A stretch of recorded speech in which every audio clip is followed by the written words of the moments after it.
My sister demanded I spend my house savings on her destination wedding, and disowned me when I refused.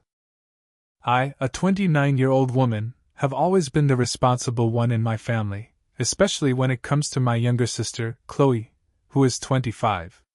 Our parents, while loving, were always more focused on their own careers, which meant I often stepped into a quasi-parental role. I was the one who helped her with homework, packed her lunches, and shielded her from the harsher realities of life when our parents were too busy. This dynamic forged a deep, albeit complicated, bond between us. I was her protector, her confidant, and in many ways her safety net. When she went off to college, I was the one who co-signed her student loans because our parents' credit was tied up in business ventures. When her first serious boyfriend broke her heart, I was the one who drove 3 hours in the middle of the night to bring her home and let her cry on my shoulder for a week. My husband, Liam, 30M, has always admired our closeness but has also cautiously pointed out that the give and take in our relationship often felt one-sided. He'd watch me drop everything to solve Chloe's latest crisis, whether it was a forgotten bill or a dramatic fallout with a friend, and he'd quietly ask if she would ever do the same for me. I always brushed it off, telling him that's just what big sisters do. Our lives are starkly different now. Liam and I are comfortable, but we're by no means wealthy. We both work steady jobs, are aggressively paying down our own student debt, and are saving every penny for a down payment on a house. We live a quiet, frugal life, finding joy in simple things. Chloe, on the other hand, met her fiancé, Alex, a year ago, and her world transformed. Alex comes from old money, and suddenly, my sister's life was a whirlwind of European vacations, designer clothes, and Michelin-star dinners, a world away from our budget-conscious reality.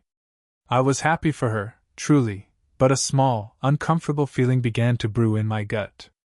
It felt like the sister I knew was slowly being replaced by someone I didn't recognize, someone who casually dropped thousands of dollars on a handbag, while I was meticulously meal prepping to save a few bucks on groceries. The foundation of our relationship, built on shared experiences and mutual support, suddenly felt shaky, as if we were standing on opposite sides of a rapidly widening canyon. The shift was subtle at first. Chloe's calls became less about seeking advice and more about showcasing her new life.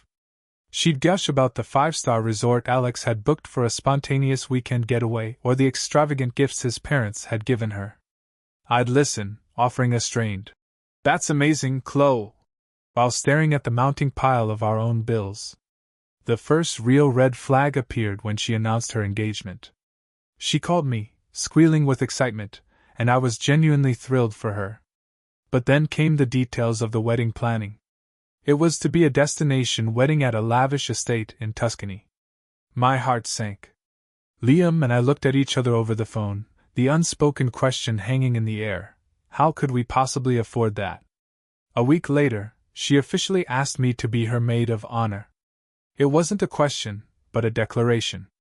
She presented me with a custom-made gift box filled with expensive champagne, silk pajamas, and a detailed itinerary for the Maid of Honor duties. These duties included co-hosting a bridal shower at a chic downtown venue, organizing a bachelorette weekend in Las Vegas, and of course, purchasing a specific couture bridesmaid dress that cost more than my monthly mortgage payment. I tried to gently broach the subject of cost, saying, "Wow, Chloe, this all sounds incredible, but it's a lot. We'll have to see what our budget allows."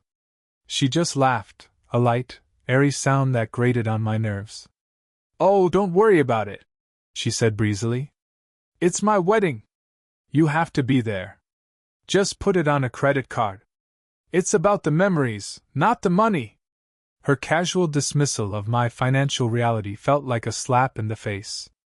It was clear she didn't just live in a different financial bracket, she lived in a different world, one where just putting it on a credit card was a solution, not the beginning of a debt spiral. Liam grew increasingly concerned, pointing out that the estimated costs for all the events, flights, and accommodations would wipe out nearly half of our house down payment fund. The tension simmered for months as each new wedding-related email arrived, detailing another expensive expectation. I felt a growing sense of dread, trapped between my sister's fairy tale fantasy and my own stark financial reality. The breaking point came on a Tuesday night. Chloe sent a group text to the bridal party with a link to the bridesmaid dresses she had chosen. They were beautiful, but the price tag was a staggering $1,200. On top of that, she sent a follow-up message about booking non-refundable flights to Italy within the next 2 weeks to get ahead of the rush. I felt a wave of nausea. I looked at Liam, who was quietly reviewing our finances at the kitchen table, his face etched with worry. I knew we couldn't do it. It wasn't a matter of wanting to. It was a matter of it being financially impossible without completely derailing our future. With a heavy heart, I called her. I started by telling her how much I loved her and how excited I was for her, but then I took a deep breath and said, "Chloe, I've run the numbers every way I can.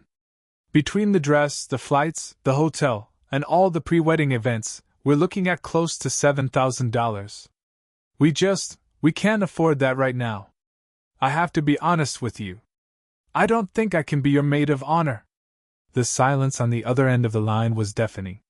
When she finally spoke, her voice was cold, dripping with a venom I had never heard from her before. "Are you kidding me?" she hissed. "After everything I've done for you?" I was stunned. "Everything you've done for me? Chloe, I co-signed your loans. I've been there for you through every crisis." Her response was a bitter laugh. "Oh, please. Don't act like a martyr.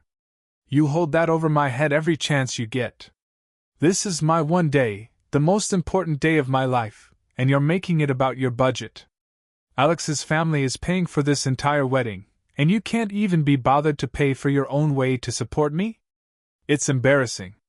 The words stung more than I could have imagined.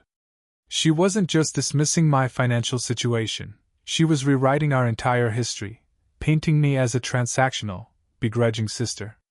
The argument escalated quickly, devolving into a hurricane of accusations and old resentments.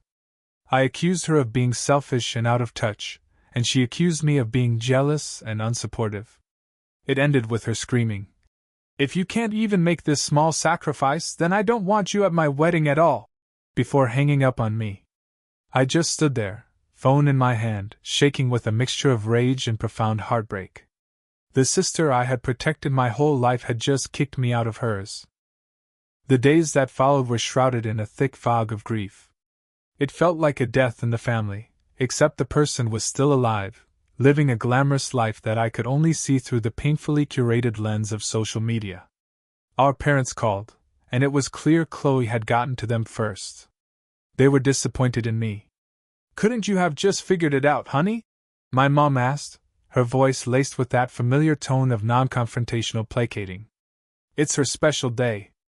Sometimes we have to make sacrifices for family." Their words only deepened my sense of isolation. No one seemed to understand that this wasn't about a small sacrifice. This was about our future, the house Liam and I were working so hard to build, the life we were trying to create for ourselves. The conflict bled into every corner of my life.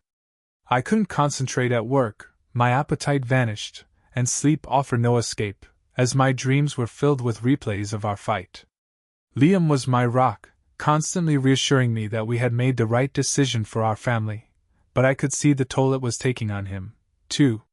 He was angry at Chloe for putting me in this position and hurt by my parents' lack of support.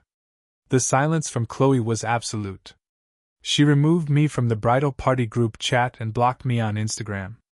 I saw pictures through a mutual friend's account, her lavish bridal shower, the other bridesmaids smiling in a professionally shot photo, with a conspicuous gap where I should have been. It was a public and humiliating erasure. A deep, gnawing guilt began to eat away at me. Was she right? Was I just jealous? Had I become so obsessed with my own financial goals that I had failed to be there for the most important person in my life on her most important day? The emotional whiplash was exhausting. One moment I'd be seething with righteous anger at her entitlement, and the next I'd be sobbing, overcome with the desperate urge to call her and beg for forgiveness, to promise I'd find the money somehow, no matter the cost. I felt like I had lost a part of myself, and I didn't know how to get it back. Now I'm here, turning to the wisdom of strangers because I feel completely lost. My husband says we did the only thing we could do, that going into thousands of dollars of debt for a wedding is insane, especially when my sister showed zero understanding or willingness to compromise. He believes that her reaction, her cruelty, and her decision to cut me off so easily prove that our relationship was more conditional than I ever wanted to admit. My parents, on the other hand, are still pushing for me to apologize and make it right. They've offered to loan me some of the money, but that feels like a temporary patch on a much deeper wound, and it doesn't change the hurtful things that were said. Part of me is furious and wants to stand my ground. I feel like her behavior was manipulative and incredibly selfish. She never once asked about our financial situation or offered to help. She just expected me to fall in line with her extravagant plans, and then punished me when I couldn't. But another, much larger part of me is just heartbroken. This is my little sister. I remember teaching her how to ride a bike and holding her hand on her first day of school. The thought of not being there when she walks down the aisle, of our relationship being permanently fractured over this, is almost too much to bear. Did I make a mistake? Should I have just taken the loan from my parents, swallowed my pride, and found a way to be there for her, regardless of the cost? Or was I right to protect my family's financial future and stand up to what felt like unreasonable and entitled demands? I'm questioning everything, and I honestly don't know who is in the wrong anymore.